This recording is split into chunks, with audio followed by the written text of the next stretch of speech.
What's up guys, I'm Zain and today I'm going to show you how to create a spreadsheet on Google Sheet.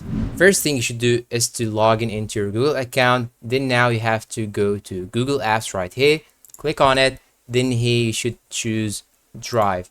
After that you can simply click on New right here, then choose Google Sheets. Click on it, then here as you can see it will make you a new sheet right here. You can now rename it. I'm gonna name it test one here for example. Then you can now insert any values that you want. You can type whatever values in the cells, and also as you can see it is saving, so all the changes that you make will be saved automatically.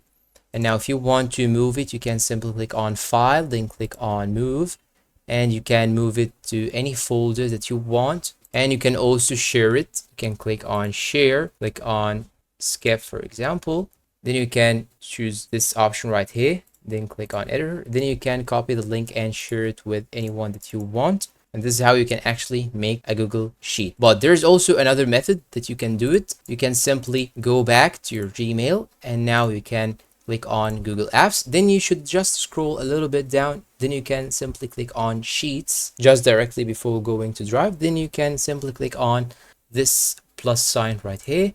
And by this way you will also create a new sheet. And when I go back, as you can see here, I have my own sheet, the first one that we have made, test one. And you can also get access to all of your sheets by going to the sheets section right here, or the file that you have saved the sheet to. And that's all for today. If you find this video helpful, please don't forget to like, subscribe, comment, share, and see you in a new video.